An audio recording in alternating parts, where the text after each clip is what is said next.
Hi, everyone. I'm Rahul Yates, founder and executive director of HumSub GlobalTEEN, or an organization to raise awareness and build a community for multiracial and multicultural teens. Today, I'm really excited to have a discussion with Sophie from MixedPresent and MixedMade about a lot of things, including what it's like being mixed, advice for multiracial teens, and how to get involved with the multiracial community. Before we start, please remember to follow at HumSub GlobalTEEN and at MixedPresent and at MixedMade on social media. So Hey! I'm so glad we could all be here today, even virtually. Um, So why don't we start? Can you just introduce yourself and tell us how you identify? Yeah, so, well, my full government name is Sophie Claire Michiko Kano, but I just go by Soph or Asian Soph most of the time. I am Japanese, German, Scottish, and Welsh, although I did just do a 23andMe, which completely like messed all that up, but that's what I identify as. Yeah, I also did a 23andMe and I found out that I was 5% Norwegian, which is, that's Nice. so Yeah, they mix like a lot of things because they I think do it more so by region. So then like if you have any native in you, it just highlights all of America and all of Asia at the same time too, which happened to me. So I was like, I don't know who I am anymore, but I got over that real quick. I felt that. Yeah. Um, so could you tell us a little bit about what your life was like growing up mixed, and if you have any specific experiences that kind of illustrate any part of that? Yeah, absolutely. My life growing up was very international. That is exactly how I describe it. It was very East versus West. My dad immigrated from Japan, and my mom has lived in multiple places all around America. She's also lived abroad in Japan. She can speak multiple languages. So, growing up, like non-American, non-English was very popular in my house. And I mean, along with the East versus West situation came a lot of having to understand, well, why is this important to mom? Why is this important to dad? Why are they disagreeing on this thing?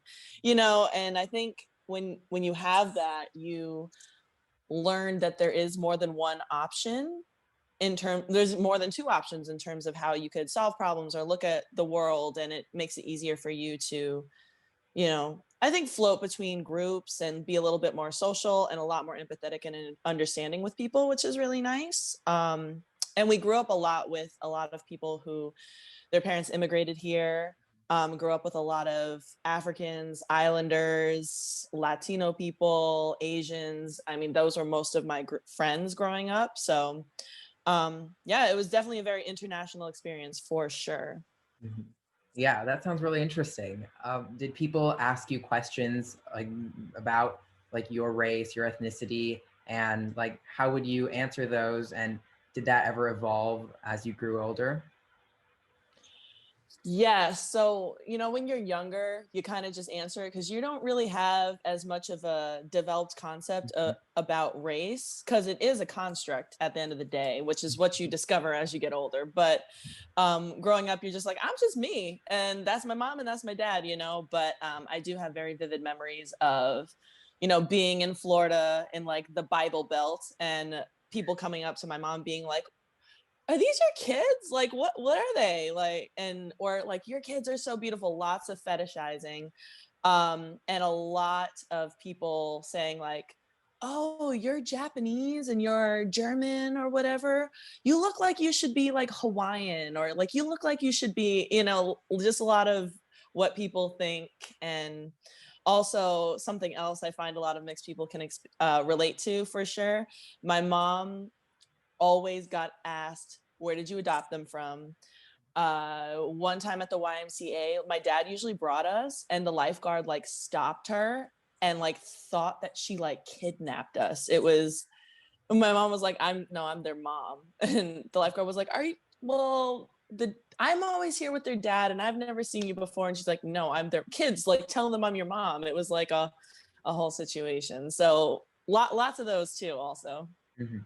Yeah, I can speak to that a little bit. I don't really remember this, but my mom she's darker than me, and so I'm lighter skinned, and so she says that sometimes people would assume that she was like my caretaker and not my mom. And so I don't know how much of that has happened, but it's definitely, I know a lot of like mixed people and just looking more one way or another and how that can like affect how other people see you and perceive you and what, you know, they automatically think in the few seconds that people recognize, look at you and like, okay, determine what your race is, that like, you know, kind of being mixed can shake that up a little bit. And Absolutely, for sure. And then it's also when you're a little kid, you're like, why are people asking me all these questions about my parents, like, and who they are and whatever? They don't ask so and so about their parents, you know? And you don't really understand it until you get older, for sure. yeah. And did you ever gravitate towards like if you were like in a hurry or you just didn't really feel like going through a okay, I'm mixed and like here's what I'm mixed with. Did you ever just gravitate towards saying you're one thing? Like I know sometimes I would just tell people that I was Indian, mostly because a combination of me kind of just wanting to be full Indian, but also just not really wanting to go through that process over and over again to like explain my background. First of all, I'm gonna say I can totally relate to the a part of me really just wants to be Japanese sometimes. I find that I just talked about this on a podcast. This I need to prove how Asian I am right now, you know, which is terrible. But I mean, we all do it. But I went throughout my life, I had like a timeline of how I identified, and it was different at different points in my life. And I think definitely when I was younger, I didn't really think about it. I just kind of said it. And then as I was, you know, a teenager, and you just don't want to be different from other people, you know, then you start being like, I'm just going to do the most simple thing right now because I don't really want to talk about this. I don't really care about this. I have other things going on inside me that I don't know about. So, yeah, I mean, there was a time in my life where I definitely was like, I'm Japanese Mhm. because I can't be like, I'm a white woman. You know what I mean? Mhm. Even though technically I am. Yeah, about I just wanting to be one thing. I know that there isn't a large, there isn't really a large like Indian population that I've been like in schools with or anything, and so whenever I am with a lot of Indian people, I do kind of feel a little bit of an outsider because they don't even, they. I mean, I wouldn't look at me and assume that I was Indian, and so then I have to kind of give my background. Like being mixed, you know, no longer was like I wasn't just half of something. I could be, you know, full Indian and full white, and just like having that like that intersectionality of both of those in my identity.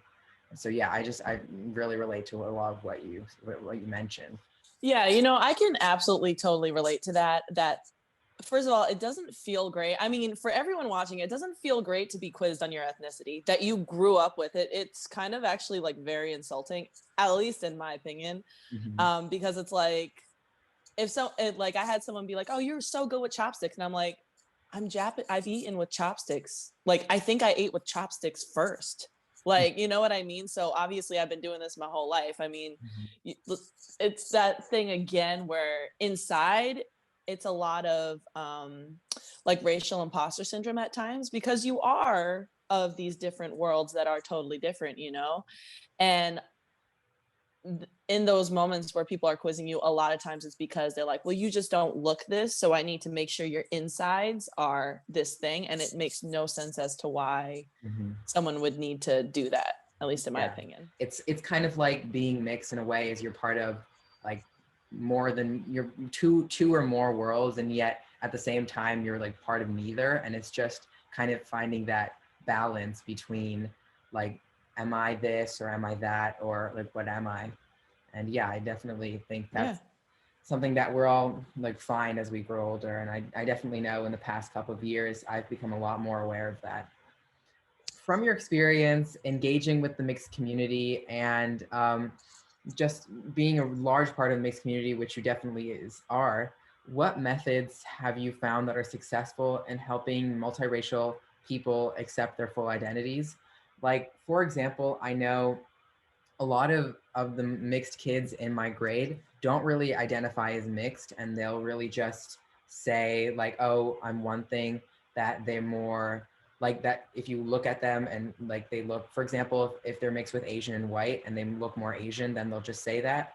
And then they won't really embrace that, like the other side to them. And so a lot, and what I'm trying to look into is how can we address that, and how can we make more multiracial people embrace the fact that they are multiracial. So do you have anything you would recommend for that? Honestly, first and foremost, what we try to do is when we do feature weeks and stuff, we always make sure to purposefully represent different kinds of mixes, because typically what you see is a black and white mixed girl who has really curly hair and maybe lighter eyes. And having that diverse representation is really important, because we do get DMs and messages from people who are like, am I considered mixed because I'm mixed with like German and Korean or whatever it is. And just like what we see with representation in media and in books and in history and stuff like that, if you're not properly representing everybody, that's going to cause some sort of a crisis or some sort of a questioning or confusion with people. So I think it's really important to show different kinds of mixes. I also think it's important to talk about your experiences and share them. I do a lot of like podcasts and Instagram lives and different things like that, talking about different things. And we do discussion posts too, for people to share their thoughts on like a question or something like that. Just so people can see that they have like experiences with other people and they're just not by themselves, which is very easy to do when you aren't as seen as much in, the correct lighting and stuff. But my advice for people who want to only identify as, one of their ethnicities or races, I would ask yourself why. And I know that that can be a hard thing to do, especially if you're younger and you're just dealing with, puberty or, things going on at school. It could be connected to trauma, lack of cultural connection, or it could do with like racial imposter syndrome, lots of different things. So at the end of the day, it's up to you how you want to identify, for sure. But at the end of the day, I think you should ask yourself why. Yeah, definitely. Thank you for that. Yeah, you're welcome. And then could you talk a little bit about code switching and just what that is and how it affects mixed people? Honestly, code switching to me is just a coping mechanism. It's like a means of survival, so you can exist in a way that you feel like you're being yourself and true to yourself. Um, but a lot of times, I mean, it's not even just mixed people, BIPOC people in general have to code switch every single day. And I'm just not a fan of it in the first place. And I try not to do it as much because, at the end of the day, I just want to be myself. And when you are suppressing a part of yourself and almost taking it away in certain situations, unless you know how to make up for that part that you're suppressing somewhere else, you're going to eventually just hurt yourself, and I think it's really important that we figure out what is our code switching and like how you can make up for the parts that you are suppressing later on, because I don't think we're quite yet at a place where people don't have to code switch. And I think that, yeah, super important to just know about and know when and when not to use it. And so now I think this kind of brings us to my next question, which is, what do you think is the biggest thing that the mixed community, two things, could work on? And also, what do you think the mixed community is really good at? Some things that I think are really great. There's a ton more resources and visible pages on social media now, for people, all different mixes, all different age ranges, which is really exciting. And I think we're connecting a lot more. And in general, the mixed community is being a lot more visible because of that. I think something to definitely work on is the lack of diversifying within the mixed community. We still see a lot of the same mixed black and white girl, curly hair, lighter eyes, and not all mixed black and white girls even look like that in the first place, which we get a lot on our page also. And I think also pushing more healing within the community as well too, just because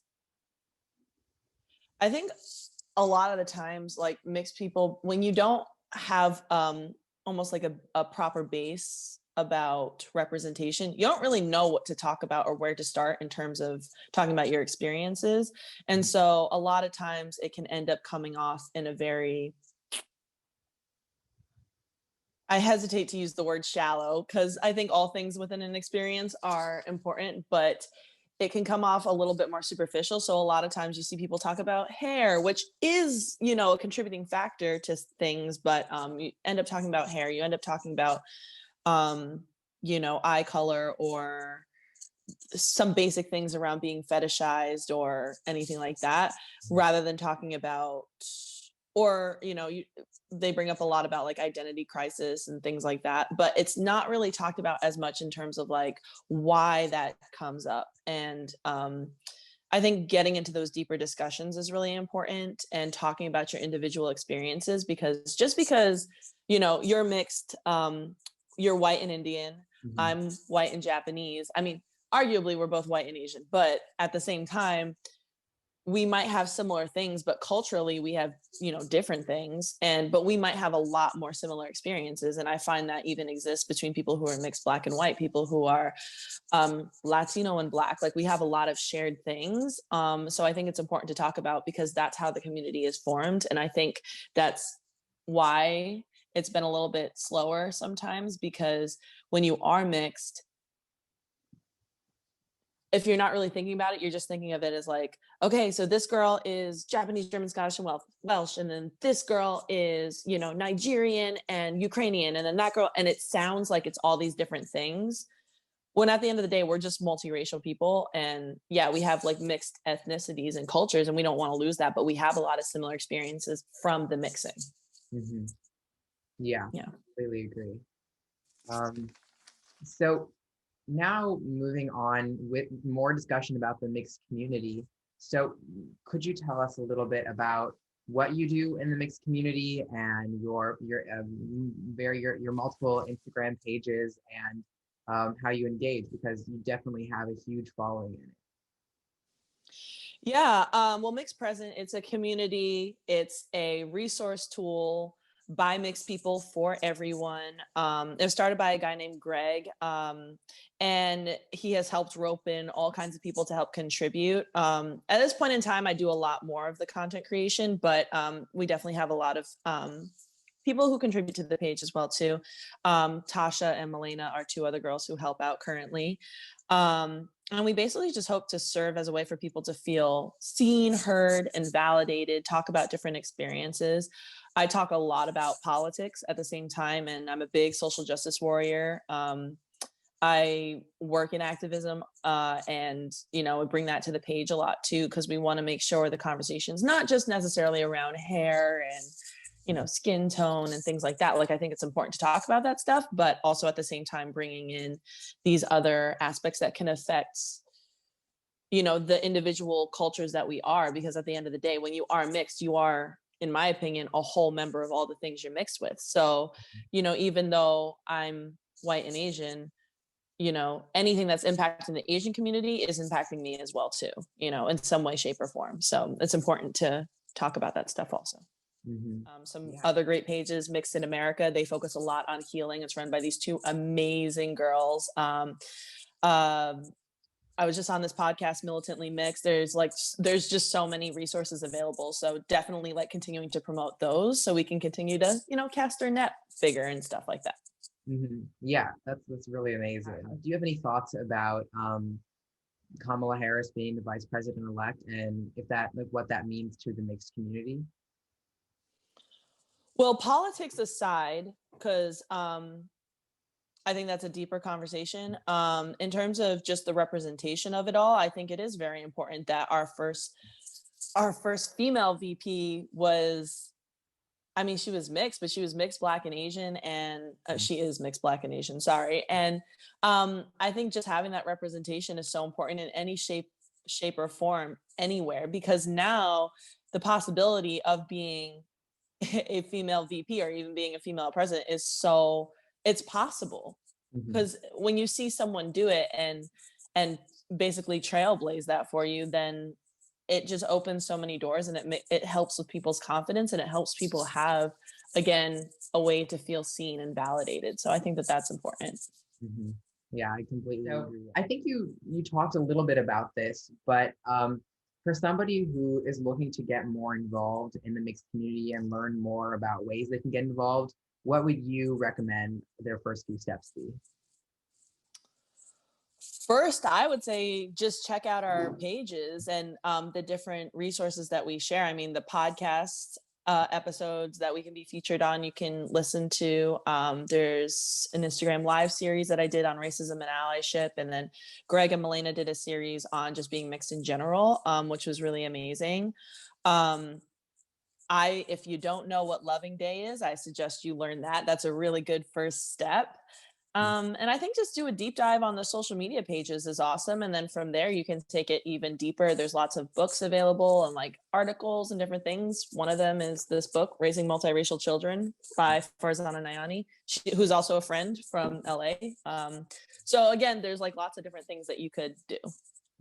Yeah, thank you. And I don't know if I've also read Trevor Noah's book about being mixed in South Africa, and that was just a really, really very interesting book to read, and I could definitely relate to a lot of parts of that, and I'm sure a lot of mixed people could too. Yeah. And I think that again goes back to the point of you don't have to be the same mixed thing to relate, because a lot of us have those similar experiences. Because I mean, you, me, Farzana, Trevor, we're all mixed with different things, but there is a lot of relatability there. So that's exciting. Yeah. I do need to read his book though. So thank Oh. you for reminding me about that. Oh yeah, it's really good. It's a very interesting read. Just as you kind of pointed to, I think the beauty of the mixed community is that it doesn't necessarily matter what your mix is, because we can all relate to being asked similar questions of identity and our racial and ethnic background. And yeah, I just think that's also just really enhances the mixed community, and it's not very isolating to be like, oh, there's only like here's for specific for here, this is only for people of this mix, because anybody with any mix can really just apply to see anything about being mixed and be like, oh yeah, I feel that. Yeah, exactly. Well said. Thank you. And so before we conclude with one last question, and I think you did talk about this a little bit. If you could go back in time now with all of your knowledge and constant and a lot of engagement with the mixed community, what advice would you give to yourself as a multiracial teenager? And yeah, what would that be? Well, my experience is really positive around how my parents talked about being multiracial. They always instilled in us that we were whole members of each of the things that we're mixed with, and always made sure that we were culturally connected to them as well too, like the food and celebrating the holidays and languages and different things like that. And my dad always said being able to float within the cultures was a gift. And when I was a teenager, I mean, I talked about my timeline earlier of how I identified. There was a big portion of time when I was a teenager where I only just said I was Asian and just completely forgot about my ability to float. And when you're going through all that stuff, like, you don't want to be different, like, and so you start blurring and taking away the things about you that are unique. And part of that has to do with lack of not only Asian representation but mixed Asian representation as it is. So it's like I don't even have anyone who I feel like looks like me, who I can even look up to right now, besides Keanu Reeves. But like, when you're a 12-year-old girl, you're like, yeah, I'm not Keanu, you know what I mean? Yeah. But I would probably say, don't lose yourself. Because if you don't heal properly from taking away those pieces of yourself, it can be really hard, and it can be a very long process to reconcile. So that, I think, would be the biggest piece of advice. Yeah, thank you. And so my last question is, how would you describe the multiracial community in 5 words or less? But it doesn't really have to be 5 words, but maybe in something succinct. A convergence of the world. Yeah. Yeah, I really, really like that. Thank you. Yeah, That's really how I feel. I mean, growing up like in the household that I had, like it was like I said earlier, very international. And so I think it was one of the biggest gifts I had earlier on. And I'm very thankful for that. mhm. Yeah, I really, really like that. And so, Thank you. so that's all the questions I have. But once again, thank you for being here, having this wonderful discussion, and I'm really looking forward to continue engaging with you and with the mixed community. Absolutely. Yes.